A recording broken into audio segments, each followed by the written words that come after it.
et bienvenue sur yumicook.fr. Aujourd'hui nous avons le plaisir d'être accueillis par Réjeanne du blog Food for Love. Donc bonjour Réjeanne. Bonjour, bienvenue chez moi. Merci Réjeanne de nous accueillir chez toi. Donc on va te laisser un petit peu te présenter. Donc comme tu l'as dit, je m'appelle Réjeanne, je vis à Strasbourg, qui est une bien belle ville, une jolie capitale de Noël. J'y vis depuis 2007, oui à peu près 2007. J'ai toujours vécu en Alsace. J'ai un travail, pas du tout dans la cuisine à la base, et donc ça fait quelques années qu'en parallèle j'en fais un petit peu mon métier. Je fais de la photo culinaire, du community management, des petites choses comme ça. Tu as créé ton blog Food for Love donc en 2006. Qu'est-ce qui t'a donné justement l'envie de te lancer? Alors à la base en fait, quand je faisais des petites recettes, j'avais souvent des collègues ou des amis qui me demandaient de leur recopier la recette. Et comme on commençait vraiment dans cette ère du numérique, on m'a conseillé d'ouvrir un blog. Il y en avait quelques-uns qui existaient déjà à ce moment-là, on était très très peu. Et donc à la base c'était vraiment un carnet de recettes. Donc c'était pour pouvoir le transmettre à mes amis, à mes familles, donner un lien plutôt que de devoir toujours recopier. Et ça me permettait aussi à moi de prendre conscience de ce que je mangeais. C'était aussi une sorte de carnet alimentaire parce que j'ai toujours eu des soucis justement avec l'alimentation, la nourriture. Donc pour moi c'était aussi un bon moyen de prendre conscience de tout ça, quoi, de ce que je mangeais, de ce que je préparais. Et puis tout doucement j'ai commencé à faire des photos aussi de mes plats.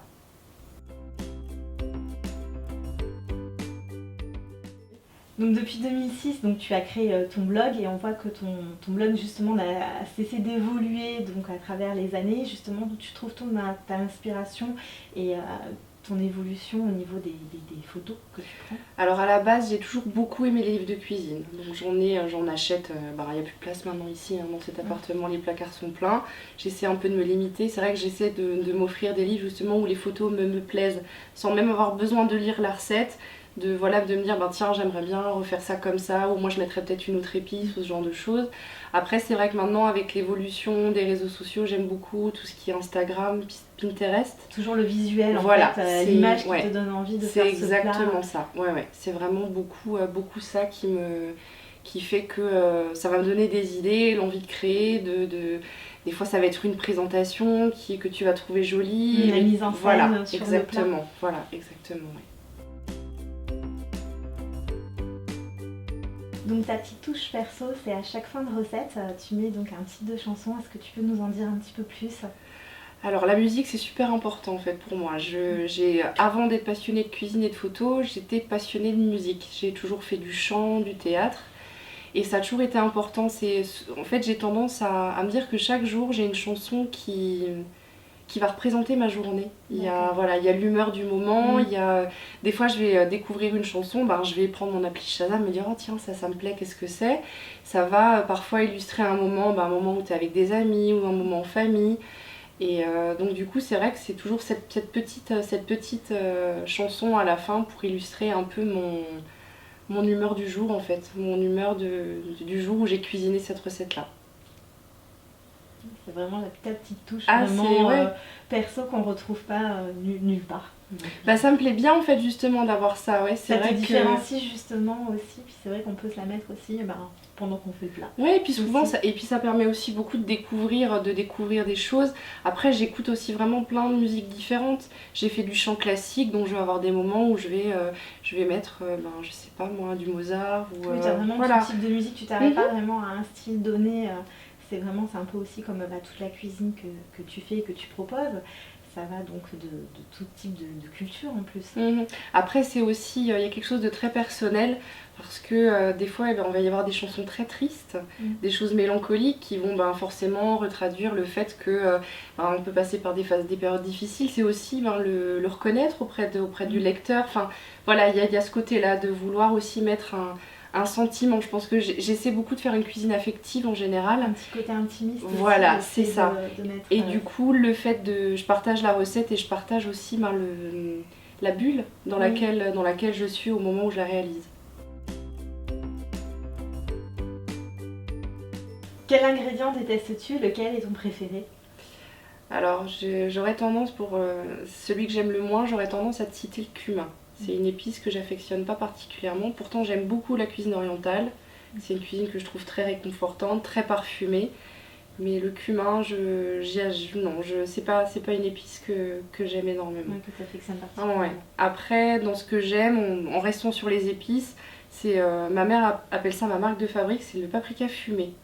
J'en utilise depuis quelques années maintenant. J'avais découvert ça un peu au hasard en faisant mes courses dans un magasin spécialisé. Et j'ai tout de suite adoré. Enfin, dans des pommes de terre au four, sur des œufs, ça donne ce petit côté fumé.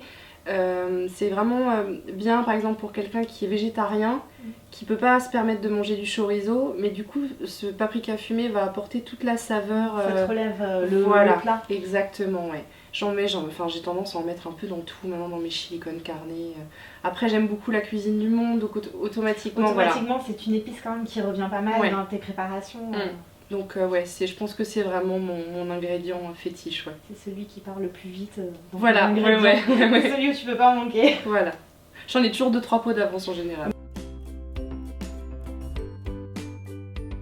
Est-il un plat que tu n'as jamais osé faire? Alors c'est pas vraiment un plat, j'aurais tendance à mettre la pâtisserie dans tout ce que je n'ose pas faire. Il faut être super minutieux, il faut faire très attention, il y a des températures, voilà, des choses à respecter.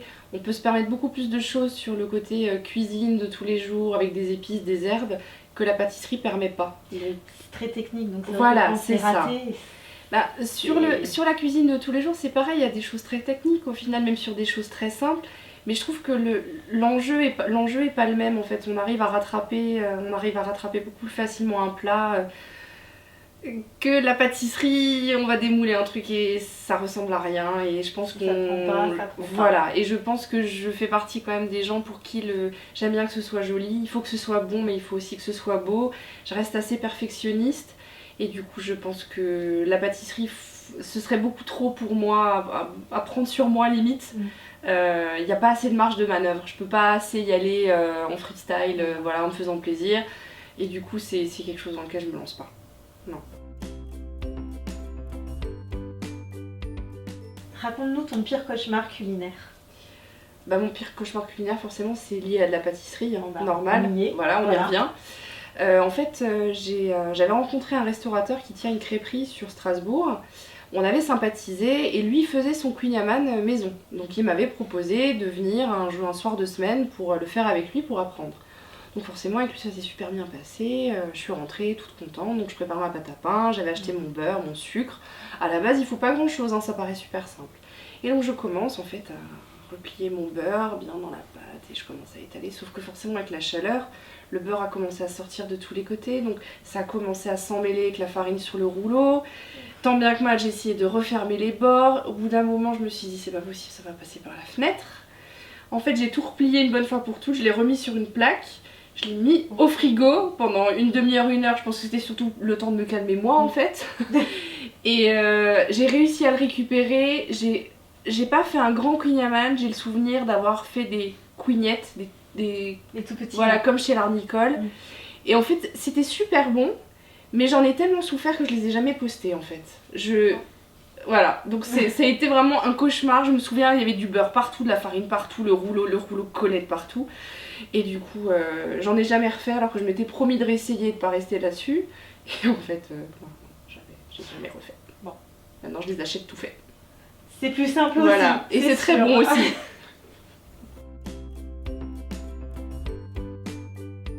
Quel est ton appareil ou ustensile préféré? Alors il y en a beaucoup et peu en fait en même temps. Celui que tu pourrais vraiment pas t'en passer. Bah, quand je dois aller cuisiner ailleurs par exemple, sur des salons, faire des démos, des choses comme ça, j'ai tendance à emmener toujours un bon petit couteau d'office et une microplane. Parce que j'ai toujours tendance justement à vouloir zester du citron jaune, du citron vert sur la fin pour apporter du peps. Et ouais, je pense que c'est vraiment un de mes indispensables.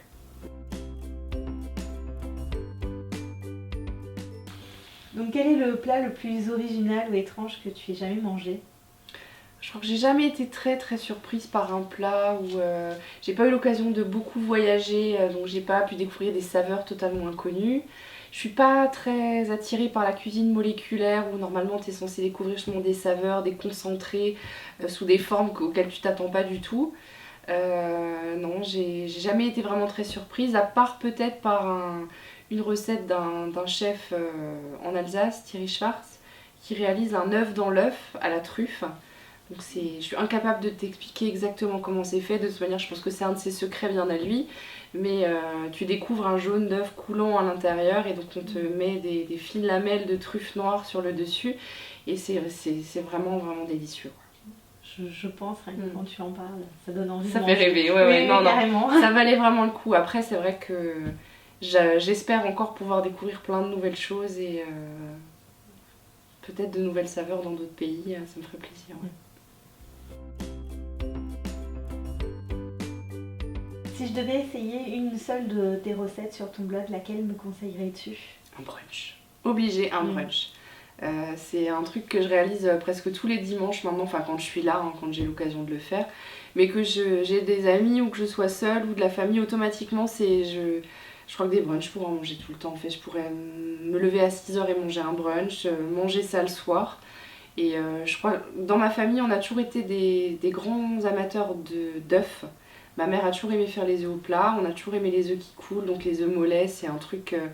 quand je sais pas quoi faire ou j'ai besoin de quelque chose de réconfortant, je vais me faire un œuf à la coque, un œuf mollet, je vais tremper des mouillettes avec du comté dedans. Donc ouais, je te conseille une de mes recettes de brunch, je pense que ça pourra que te plaire. Vive l'œuf. Ouais, exactement, ouais, tout à fait. Peux-tu nous donner 3 blogs que tu affectionnes? Alors je pense que j'en aime beaucoup, j'en ai certains que j'aime plus que d'autres. J'ai le blog d'une de mes meilleures amies, Cuisine Addict, Sandra, qui est une blogueuse strasbourgeoise. J'aime beaucoup ses photos, c'est son métier maintenant, elle fait de la photo culinaire depuis quelques années. Et c'est des photos où on a envie d'aller se servir, voilà, il y a toute une mise en scène. On sent que voilà, c'est son métier maintenant et c'est quelque chose qui me plaît chez elle. Après j'ai le blog de Piment Oiseau, Laetitia, qui vit aussi à Strasbourg, donc je ne suis pas pro-strasbourgeoise du tout. Elle arrive de Caen, elle est originaire de Nouvelle-Calédonie, elle a une cuisine très exotique, très métissée, elle aime tous les produits du monde, c'est vraiment une cuisine du monde. Elle fait des très très belles photos aussi, et elle utilise des produits parfaitement improbables, étranges, elle adore les abats par exemple. Et moi c'est pas du tout mon truc, mais quand je vois ces photos j'ai vraiment envie de goûter. Elle sait les mettre en Elle valeur. sait les mettre en valeur, voilà, il y a quelque chose qui fait qu'on a envie d'essayer, même si voilà, la lecture de la recette te rebute, t'as quand même envie de te dire ouais mais c'est elle, je vais essayer. Oui. Donc voilà, c'est aussi un peu pour ça qu'elle fait partie de mes chouchous. Après j'ai aussi le blog de Mimi Torisson, Manger, que j'aime beaucoup. Je n'ai réalisé aucune de ses recettes au final, mais je pense que c'est plus l'esprit du blog qui me plaît, il y a quelque chose de très poétique. Elle met beaucoup en avant sa famille, ses animaux, la maison dans laquelle elle vit, les produits qu'elle utilise. Elle donne vraiment l'impression d'être très attachée aux produits locaux, aux bons produits. Et les photos sont vraiment, vraiment très poétiques, c'est familial, c'est convivial, c'est chaleureux. Voilà, c'est plus l'ambiance en fait que ces recettes qui font que j'aime bien y aller parce qu'il y a quelque chose de réconfortant. Voilà, il y a un esprit de famille, voilà. Donc c'est aussi un des blogs que j'aime beaucoup aller visiter.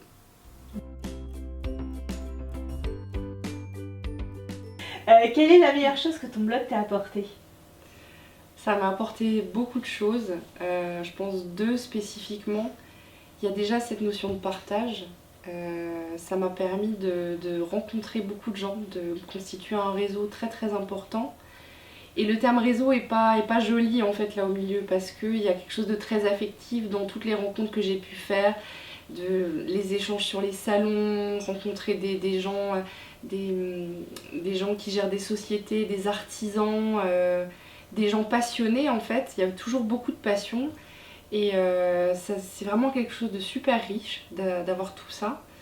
Et je pense que ce que ce blog m'apporte aussi, c'est l'évolution. C'est quand je me reprends justement il y a 10 ans en arrière, quand je revois les photos, comment j'étais même moi il y a 10 ans en arrière, quand je vois où j'en suis maintenant, je suis super contente parce que ça a été super positif, comme justement toutes ces rencontres aussi. Et je pense que ces rencontres-là ont enrichi aussi m'ont permis de toujours en vouloir plus et de donner plus, de prendre, de donner plus. Et aujourd'hui, c'est un peu mon métier passion, même si je peux pas en vivre totalement. J'ai beaucoup de satisfaction à pouvoir travailler avec des marques, des artisans et continuer à échanger et leur apporter des choses, et eux m'apportent aussi leur expérience, leur savoir-faire et leur connaissance. Et je pense que c'est vraiment ce que j'ai envie de faire et de continuer à faire, c'est d'apprendre et de donner aussi moi à des blogueurs, à plein de gens autour de moi, quoi. D'évoluer avec ton blog au fur et à mesure des rencontres, en fait. Oui, voilà, pouvoir se nourrir de tout ce qui est positif dans tout ça. C'est qu'il y a la cuisine, parce que ça reste effectivement une passion, c'est la cuisine à la base, mais on se nourrit aussi, voilà, de toute cette passion-là, des échanges qu'il va y avoir. Que tu voilà, peux avoir voilà. avec toutes les rencontres Et que tu fais au fur et à mesure. pour la confiance en soi, c'est quelque chose de super positif. Parce que tu évolues avec des gens qui vivent la même chose que toi, et puis tu as tes périodes de doute, surtout quand tu commences à devenir un peu semi-professionnel, tu as des moments où tu te dis mais je fais n'importe quoi, ce contrat-là je l'ai pas eu, ou mince le client est pas content, ou voilà. Et du coup, il y a le fait d'être entouré de gens qui vivent aussi la même chose que toi, tu vas apporter à certains à un instant T, et d'autres personnes vont t'apporter aussi. Et puis au final, c'est comme si tout le monde se prenait un petit peu la main, et voilà, à un moment ou un autre, tout se transforme toujours en positif en fait. J'ai un discours un petit peu bisounours, on sait très bien que la vie c'est pas toujours comme ça, mais c'est ce que je veux garder de ce métier passion et de tout ce que ça m'apporte. Ouais. Vraiment le côté positif. Voilà, exactement. Quel conseil donnerais-tu à une personne qui veut se lancer dans la création d'un blog ? J'aurais tendance à lui dire de ne pas penser au but, mais de penser au chemin à parcourir en fait. De vraiment penser à y aller doucement. En fait, c'est un peu comme pour tout dans la vie. C'est comme dans une relation amoureuse, c'est comme dans une relation professionnelle. Les choses, elles se font pas vite. Quand elles vont vite, elles se détruisent vite aussi. Et en tenant ce blog, moi, depuis 10 ans, je peux que conseiller à quelqu'un d'y aller doucement et d'y aller pas à pas, de découvrir, de vraiment se laisser guider par la passion, bien évidemment, et d'aller à la rencontre aussi des autres, de pas rester caché derrière son écran, parce qu'un blog, ça reste du numérique, on peut travailler chez soi, on peut faire beaucoup de choses chez soi, mais il faut aller se mêler aux autres, se confronter aux autres, apprendre des autres, s'enrichir des autres, leur apporter des choses. Et en plus sur la partie cuisine, c'est hyper simple.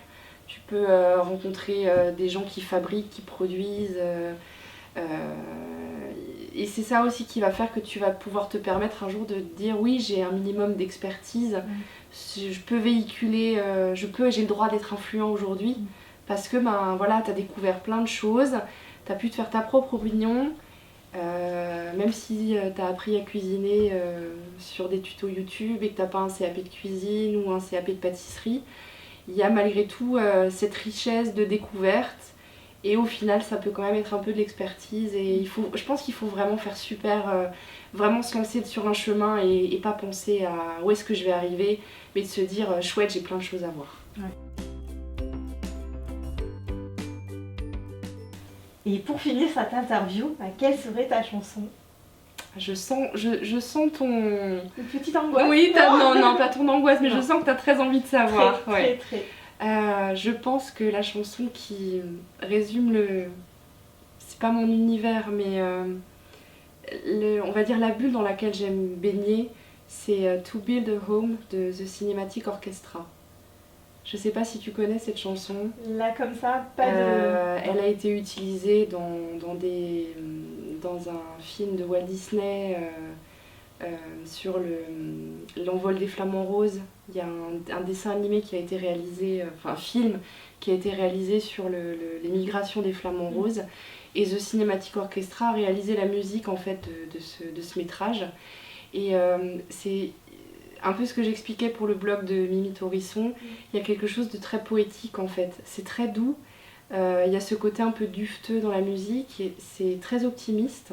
To build a home, c'est se construire un foyer, une maison. Et je pense que ça reste quelque chose de positif. Même si la chanson peut paraître très mélancolique quand on la découvre. Et je pense que c'est vraiment ma chanson. Ouais.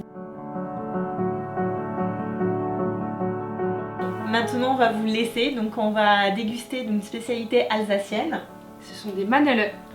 Ce sont des petits bonhommes en brioche qui se dégustent à la Saint-Nicolas. C'est une spécialité en Alsace. D'accord. Et d'ailleurs, on pourra retrouver donc ta recette Oui. directement donc sur le site de foodforlove.fr et aussi sur yumicook.fr. Donc merci Réjeanne de nous avoir accueillis chez toi. Merci d'être venue et puis c'est parti. Bonne dégustation et puis on vous dit à très bientôt. Une bonne soirée. À bientôt.